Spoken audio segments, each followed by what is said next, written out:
Now we move on to Spain, where anti-corruption police have raided the headquarters of the ruling Socialist Party in Madrid. The heat is on current Prime Minister Pedro Sánchez, who's facing public criticism from a string of corruption scandals involving his close contacts. For more, we can cross now live to Madrid, where Euronews correspondent Rafael Salido is standing by for us outside the seat of the Socialist Party. Good morning. Just tell us about the raids that took place there yesterday.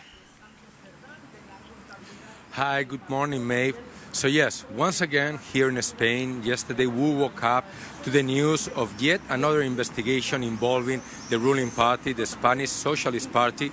Yesterday, federal agents came and entered the national headquarters of the party here in my back. They were executing a judge order, a request for documents in a case investigating alleged payments to a party operative called Lady Diaz. From the party, they insist that this was just a request of documents, not so much as a formal warrant.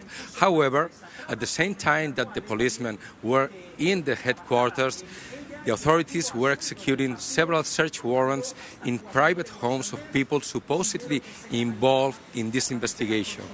The purpose of this investigation, which is still under gag order, is to find out whether Diaz was acting on her behalf or she was receiving instructions from the party or even the government.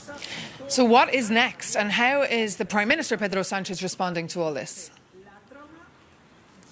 Well, actually, Prime Minister Pedro Sánchez was yesterday meeting with the Pope Leo XIV in the Vatican when he found out about the raid in the headquarters.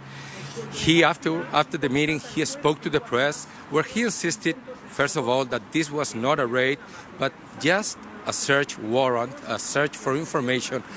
And even though he did strike a cautious tone, he did recognize the seriousness of the situation involving his party. However, he insisted that the PSOE has nothing to hide. He also insisted that he's not planning on calling elections or resigning at all, and he reiterated his support for former Prime Minister José Luis Rodríguez Zapatero, who is actually under a different investigation for influence peddling. But the Prime Minister said that so far he has seen no reason to change his support, and he defended his presumption of innocence. However, Prime Minister Sánchez pledged to fully cooperate with the investigation. Let's listen. Apparently, we're talking about an administrative requirement, not a police search warrant. I don't want to downplay the seriousness of the investigation that the National Court is currently conducting, and I can tell the Spanish public that we're fully cooperating with the justice system.